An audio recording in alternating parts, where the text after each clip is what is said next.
Bienvenidos al interesante mundo del estudio de la palabra de Dios.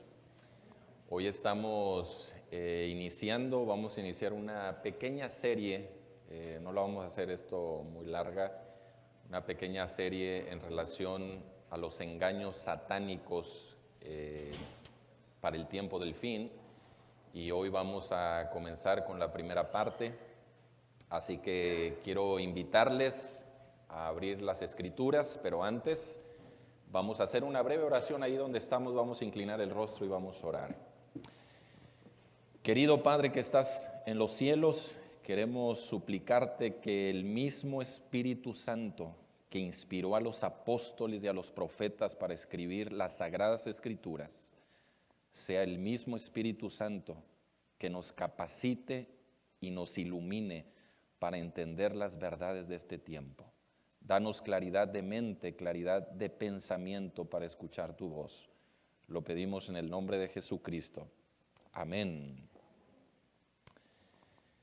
Saben que en el siglo XIX fue el siglo cuando comenzó la idea esta de querer indagar y tratar incluso de conquistar el espacio. En el siglo XIX comenzó la idea de saber qué era lo que estaba en la luna, qué cosa había en la luna, investigar un poquito más acerca de la luna. Y el periódico de Nueva York, llamado The Sun, publicó una serie de artículos en 1835 sobre los hallazgos descubiertos de un novedoso telescopio de William Herschel, el astrónomo más respetado y famoso del siglo XIX. Según el periódico The Sun de Nueva York, Herschel descubrió que la luna tenía bosques, enormes océanos y playas. También hablaba de que había unicornios azules que recorrían las praderas lunares. Pero no era todo. El momento cumbre todavía estaba por llegar. Cuando el 28 de agosto de 1835, este periódico publicó un artículo donde aseguró que en la luna había hombres y que estos hombres tenían alas de murciélago. Además, vivían en cabañas perfectamente construidas. Luego de que todo el mundo estaba interesado en saber más, el periódico dijo que ya no podía compartir la información porque el lente del telescopio de Herschel se había dañado al exponerse al sol. Pronto se supo que esta noticia era un engaño, que tenía como propósito simplemente disparar las ventas del periódico en ese tiempo. ¿Y qué pasó con William Herschel? Bueno, ni siquiera él estaba enterado de la noticia. Él se enteró tiempo después. Esto que les acabo de contar, hermanos, es considerado como uno de los engaños más grandes que se han visto en la historia de la humanidad. Sin embargo, debo advertirles que todavía lo mejor está por venir. Porque en la medida que nos acerquemos y avancemos en este tiempo del fin, veremos engaños más espeluznantes. Y quiero invitarles a que abran su Biblia, por favor, en el Evangelio según San Marcos, capítulo número 13. Vamos a ubicarnos ahí en el Evangelio de Marcos, capítulo número 13. Marcos, capítulo número 13. Versículo número 3. Marcos capítulo 13, versículo 3 en adelante. Dice, y se sentó en el monte de los olivos, hablando de Jesús, frente al templo. Y Pedro, Jacobo, Juan y Andrés le preguntaron aparte, dinos, ¿cuándo serán estas cosas? ¿Qué señal habrá cuando todas estas cosas hayan de cumplirse? Respondiéndoles Jesús comenzó a decirles: mirad que nadie os engañe. ¿Cuántos nos tienen que engañar? Nadie. Noten ustedes, hermanos, que el Señor en este versículo está declarando que el engaño es la primera señal de los eventos del fin de los tiempos. Mire lo que dice el versículo número 22, ahí mismo, Marcos capítulo 13, versículo 22, porque se levantarán falsos cristos y falsos profetas y harán señales y prodigios para engañar, si fuese posible, ¿a quiénes? Ahora, hermanos, la Biblia dice que el propósito del diablo es engañar, pero dice el texto, si fuera posible. Ahora yo les pregunto, ¿va a ser posible o no va a ser posible engañar a los escogidos? ¿Qué dicen ustedes? Porque la Biblia dice que el propósito es engañar, si fuere posible, aún a los escogidos. Pero ¿va a ser posible engañar a los escogidos o no va a ser posible? Hermanos, si Satanás, o mejor dicho, Lucifer, estando en un cielo perfecto, engañó a seres perfectos, si Satanás, estando en el jardín del Edén, en un mundo perfecto, engañó a Adán y a Eva, ¿ustedes creen que Satanás, en un mundo donde él gobierna y que es imperfecto, no va a poder engañar a los escogidos? Quiero llevarles al Evangelio según San Juan.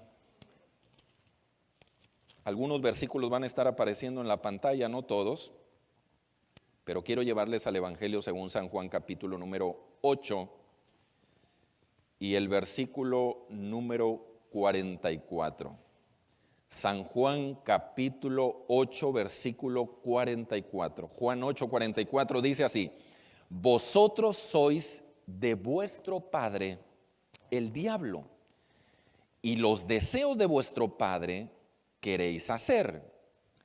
Él ha sido homicida desde el principio y no ha permanecido en la verdad, porque no hay verdad en él. Cuando habla mentira, de suyo habla, porque es mentiroso. ¿Y padre de qué cosa, iglesia? ¿Sabe que es bien interesante que cuando Jesús le dice a los dirigentes religiosos, vosotros sois de vuestro padre el diablo? Esa palabra diablo es bien interesante porque la palabra diablo no aparece en el Antiguo Testamento. Llegamos a conocer esa palabra cuando abrimos el Nuevo Testamento, pero en el Antiguo Testamento se emplea la figura del enemigo como Satanás. La palabra diablo viene de la palabra griega diabolos. ¿Y saben qué cosa era el diabolos en la época de Roma? El diabolos era un gladiador. ¿Se acuerdan de las peleas de los gladiadores? Que peleaban en el circo romano. Eso no era otra cosa que lo que conocemos hoy en día como la lucha libre. El diabolos era un gladiador más o menos allá desde el siglo II antes de Cristo. Y este gladiador lo que hacía era que cuando salía a enfrentar a sus enemigos o pelear con sus contrincantes, portaba una red y un trinche. Lo que hacía él era que primero atrapaba a sus adversarios con la red y una vez que estaban atrapados en la red, les daba la estocada final con el trinche. Cuando Jesús usa la palabra diabolos, tiene en mente a un enemigo que busca atraparte, entramparte en una red, es decir, engañarte para después destruirte. De hecho, hermanos, las armas más poderosas según la escritura que tiene Satanás es la mentira, la falsificación y la seducción. Las tres armas favoritas de Satanás.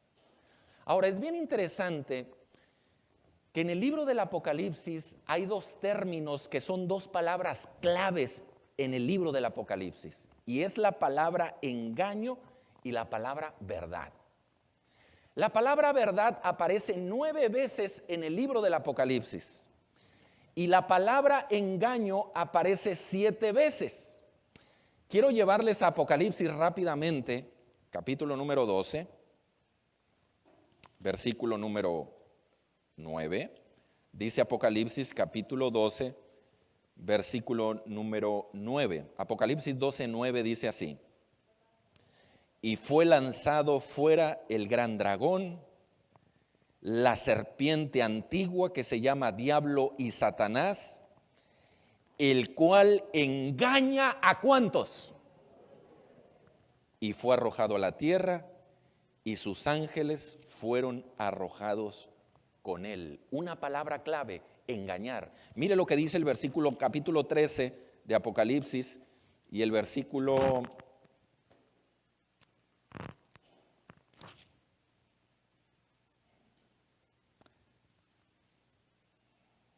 14.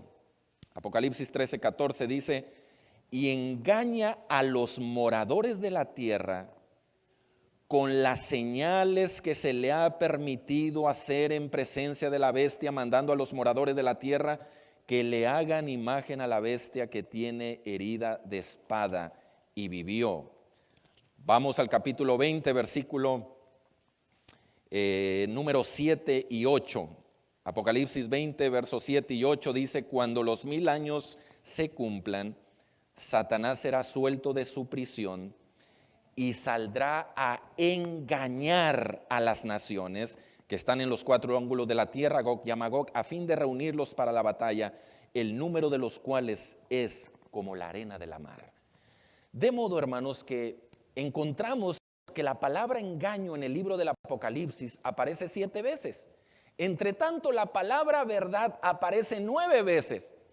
Lo que Apocalipsis está haciendo es que nos está presentando un dilema. Por un lado tenemos la verdad y por otro lado tenemos el engaño.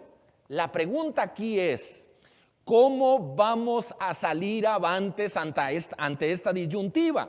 Bueno, el Apocalipsis nos revela una palabrita. Apocalipsis 13, si van conmigo rápidamente.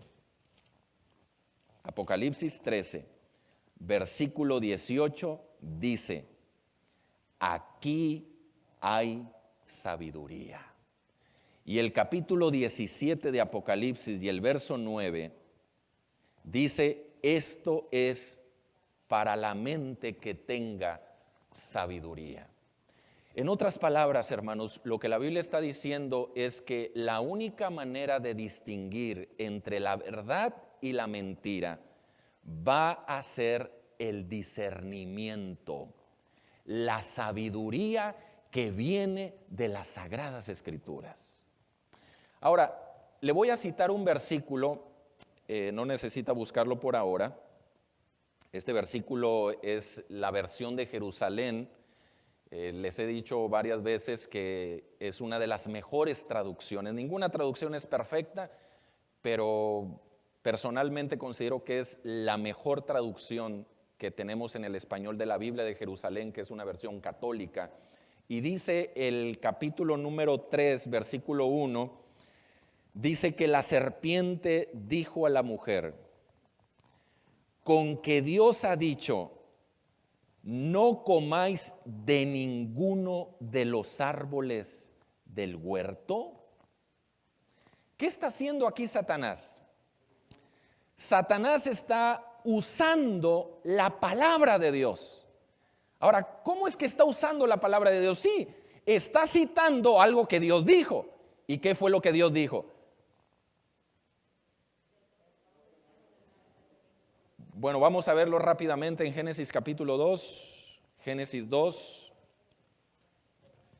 versículo número 16, dice: y mandó Jehová Dios al hombre, diciendo: de todo árbol del huerto podrás comer, mas del árbol de la ciencia del bien y del mal no comerás, porque el día que de él comieres ciertamente morirás. Eso es lo que Dios dijo. De todos los árboles del huerto podrás comer, excepto uno. ¿Y qué dijo Satanás? Con que Dios ha dicho que de ninguno de los árboles del huerto puedes comer. El diablo está citando la palabra de Dios. Ahora yo les pregunto, hermanos, ¿adulteró Satanás la palabra de Dios? Citó la palabra de Dios, pero la citó mal. Porque Dios dijo uno, pero Satanás dijo ninguno. El primer ataque que encontramos contra la palabra de Dios es este, en Génesis capítulo número 3.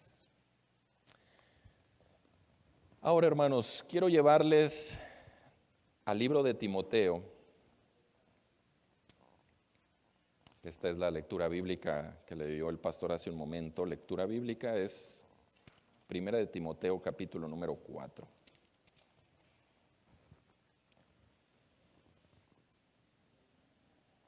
Primera de Timoteo capítulo 4.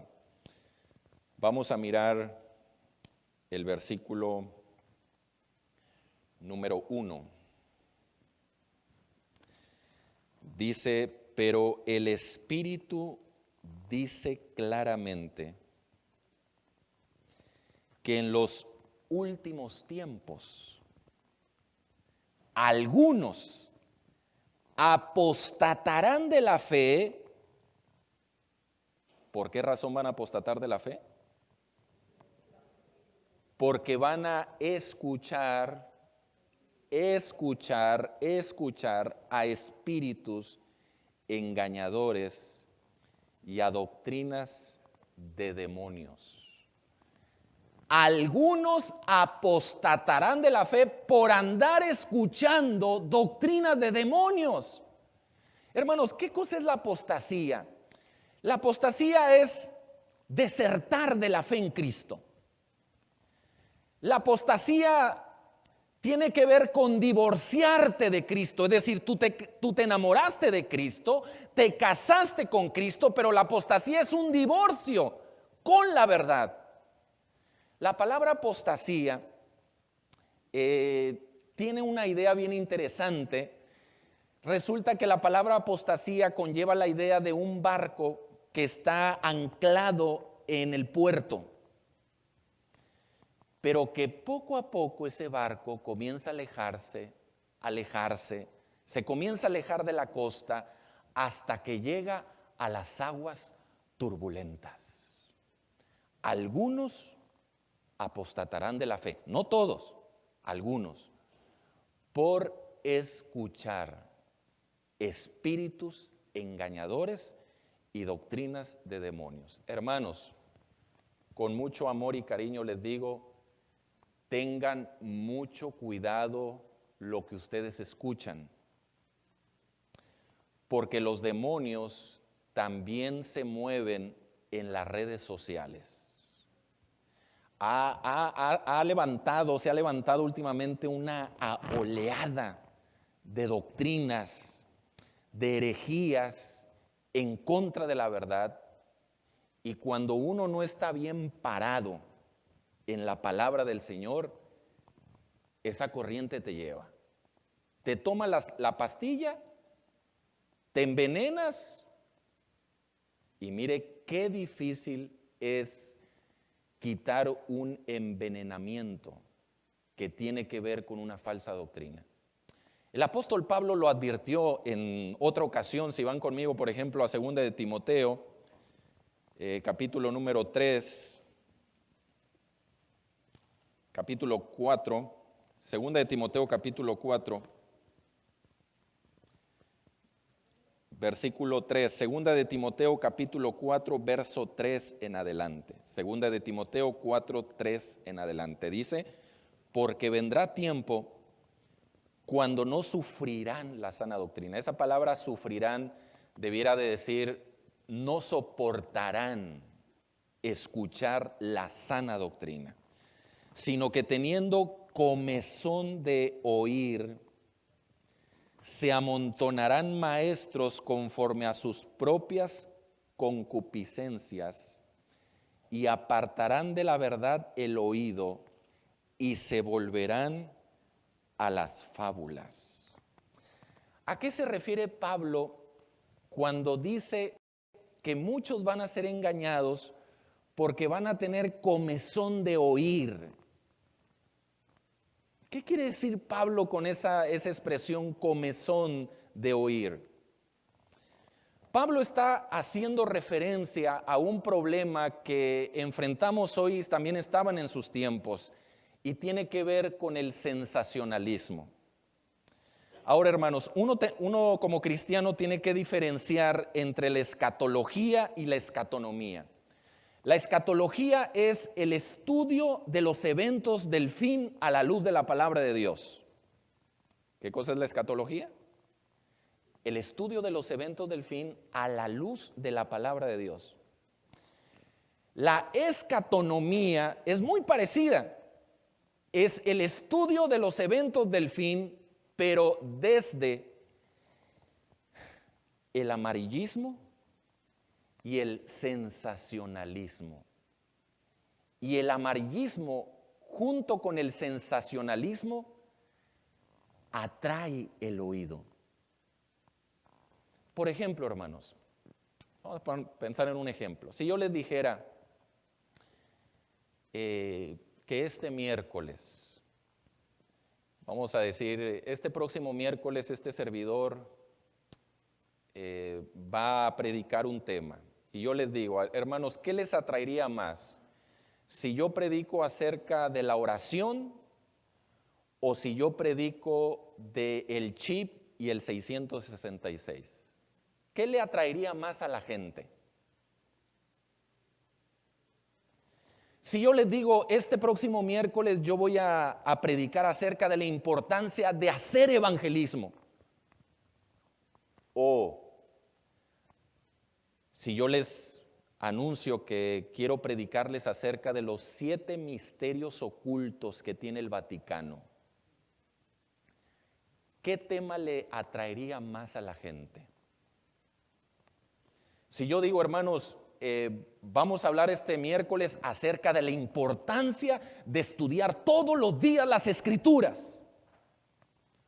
O si yo digo, hermanos, este próximo miércoles vamos a tener un estudio donde yo les voy a mostrar que desde hace muchos años la iglesia adventista ha estado adorando a Satanás. ¿Qué tema le va a traer a usted más? Los temas segundos. ¿Por qué? Porque es el sensacionalismo, el amarillismo. Hermanos, ¿sabían ustedes que Dios no está en el sensacionalismo y en el amarillismo? ¿Le doy un ejemplo?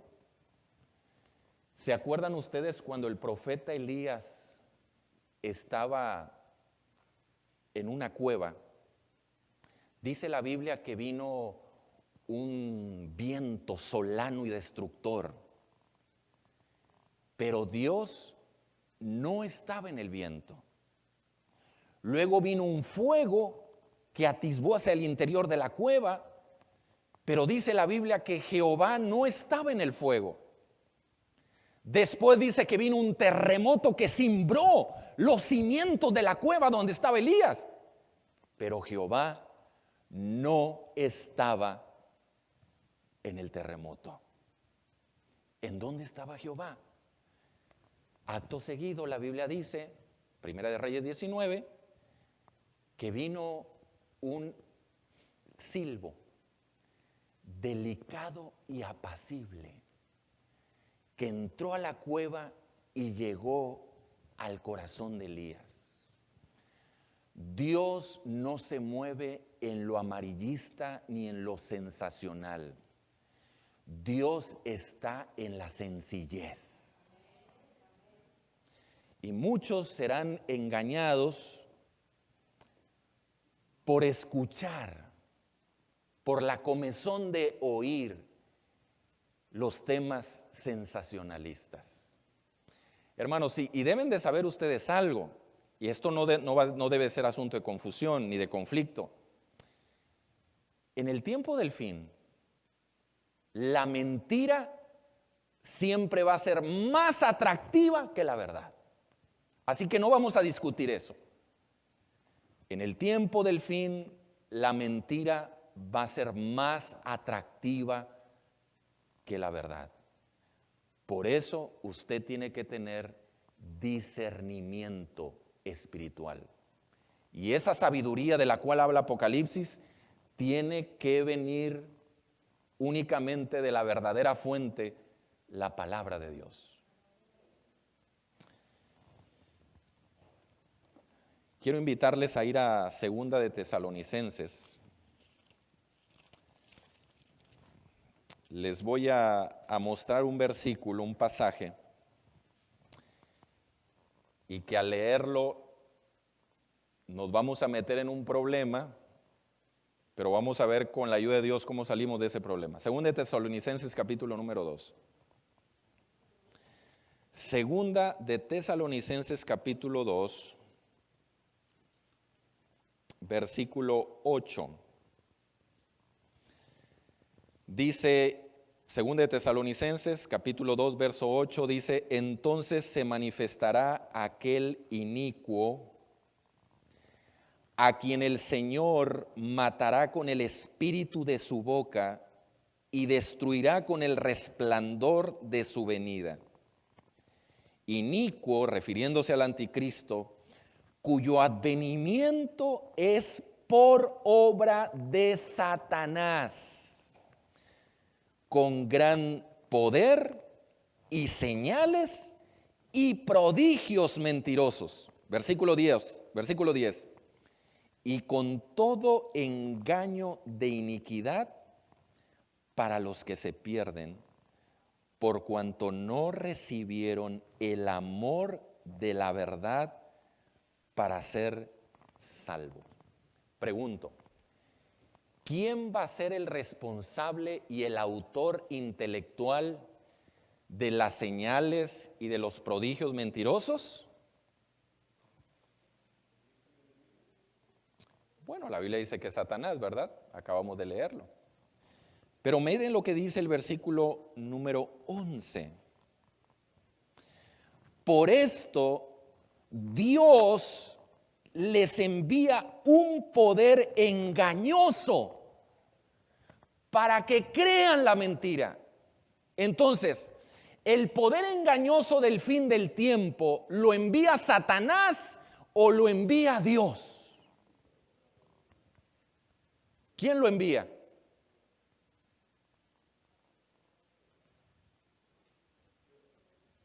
Bueno, pero la Biblia dice que Dios les envía un poder engañoso para que crean la mentira. Aquí, hermanos, por eso es siempre bien importante estudiar las Escrituras. Aparentemente aquí hay una discrepancia, pero el contexto lo resuelve todo. Vamos a ir nuevamente al verso 9. Dice: inicuo, cuyo advenimiento es por obra de Satanás, con gran poder y señales y prodigios mentirosos. Estas señales y prodigios mentirosos, según este verso, ¿es por obra de quién? Y cuando Dios en su palabra dice en el verso 11 que Dios les envía un poder engañoso, lo único que está diciendo, hermanos, es que Dios está permitiendo que aquellos que rechazaron el amor de la verdad sean entregados finalmente a la mentira. Esta es una actitud que toma Dios también en el Antiguo Testamento. Por ejemplo, ustedes recordarán el caso donde un día Balac, que es el rey de Moab, es un dios pagano, le pide al profeta de Dios Balaam que suba a la montaña y que maldiga al pueblo de Israel. Pero Balaam, óigame, es un profeta de Dios. ¿Cómo Balaam se va a atrever a proferir una maldición contra el pueblo del Señor? Así que Balac, el rey pagano, envía mensajeros al profeta de Dios y le dice que se anime a maldecir al pueblo. Balaam le dice: señores, yo soy un profeta de Dios, yo no puedo hacer eso, pero si gustan, déjenme consultar esta noche a Jehová. Le voy a preguntar a él a ver qué cosa dice Jehová. Esa noche Balaam va a consulta a Jehová y Jehová le dice: Balaam, no vayas. El pueblo de Israel es mi pueblo y yo lo he bendecido. No vayas. Balaam regresa al otro día y dice la Biblia, mire lo que hace Satanás, dice la Biblia que Balac mandó aún más mensajeros y le ofreció monedas, le ofreció oro, le ofreció plata. Y cuando Balaam empieza a ver esas riquezas, dicen: miren, yo ya no tengo que decirles nada, Dios me dijo que yo no puedo maldecir a ese pueblo. Ellos insisten,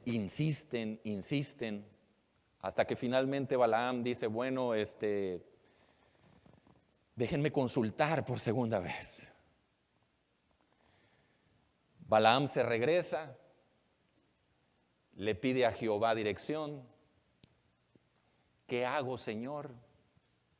Y la Biblia dice que Jehová le dijo a Balaam: ve con ellos. Y uno dice: ¿qué?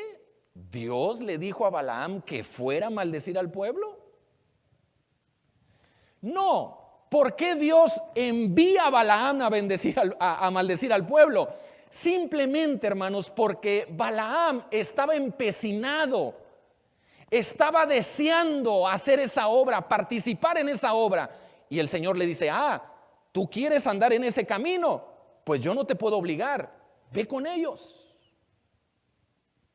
Lo mismo hace Dios en este contexto. Mucha gente ha rechazado la verdad, sigue empecinada en creer la mentira, y lo que hace el Señor es simplemente que los abandona, en el sentido de que si ustedes quieren seguir ese engaño, está bien, háganlo. Y lo hace con el propósito de que se terminen de perder todos aquellos que rechazaron el amor por la verdad. Ahora, hermanos, es bien interesante que aquí Pablo en este pasaje dice que los que serán engañados con estas obras y prodigios mentirosos, no dice que son aquellos que no recibieron la verdad. Dice que son aquellos que no recibieron el amor de la verdad. Es decir, aquellos que no tuvieron pasión por la verdad, compromiso con la verdad. ¿Y qué cosa es la verdad? Juan 17:3 dice: santifícalos en tu palabra es la verdad. Así que nuestra seguridad en el tiempo del fin no es poseer la verdad, sino nuestra seguridad va a depender de la relación de amor que tenemos con esta verdad.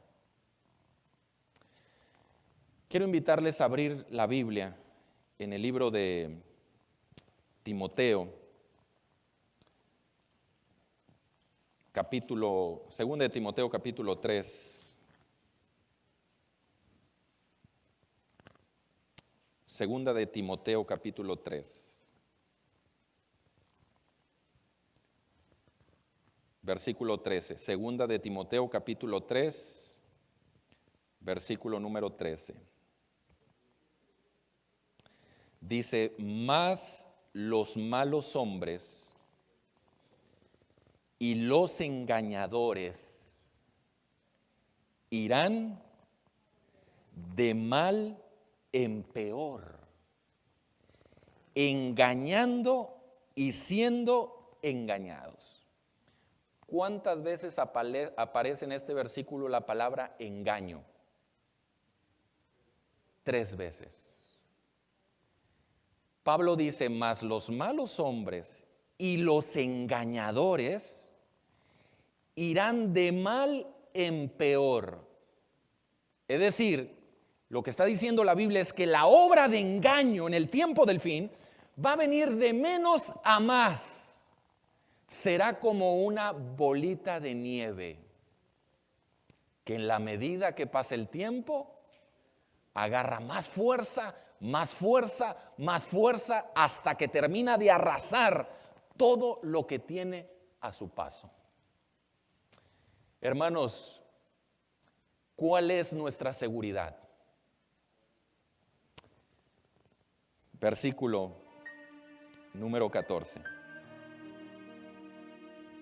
Pero tú persiste en lo que has aprendido y en lo que te persuadiste, sabiendo de quién has aprendido. Verso 15. Y que desde la niñez has sabido las Escrituras, las cuales te pueden hacer sabio para la salvación por la fe que es en Cristo Jesús. Toda la Escritura es inspirada por Dios y útil para enseñar, para redarguir, para corregir, para instruir en justicia, con el propósito de que el hombre de Dios sea perfecto y enteramente preparado, agregaría yo, para salir victorioso ante la obra de engaño. Hermanos, nuestra única seguridad van a ser las sagradas Escrituras. El espíritu de profecía tiene una gema que dice que los únicos que saldrán victoriosos en el último y gran conflicto serán aquellos que hayan fortalecido sus vidas diariamente con el estudio de las verdades de la palabra de Dios. El libro de Apocalipsis capítulo 13 reza lo siguiente y dice así: y ellos le han vencido por medio de la sangre de Jesucristo y por el testimonio de la palabra. Hermanos, tenemos que vivir la experiencia de las 10 vírgenes. Tenemos que regresar a las fuentes. Necesitamos volver a las Escrituras. Solo las Escrituras serán nuestra única salvaguarda contra los engaños finales en este tiempo. Vamos a orar. Señor, estamos rodeados de tanta información. Hoy se están levantando muchos hombres y mujeres queriendo enseñar algo. Por favor, pedimos la unción de tu Espíritu Santo, el derramamiento de tu Espíritu Santo, para que unjas nuestros ojos con colirio, para que veamos la realidad en el tiempo en el cual estamos viviendo. Oh Espíritu Santo, pedimos que tú mores en nuestro corazón y que pongas en nosotros la sed de tu palabra, el hambre por estudiar las Escrituras. Señor, te damos gracias por tu palabra, porque tu palabra es fiel, es santa y es verdadera. Yo bendigo esta mañana a todos mis hermanos y a todos los que nos están escuchando por medio de esta transmisión. Les bendigo en los méritos de tu Hijo Jesucristo. Amén.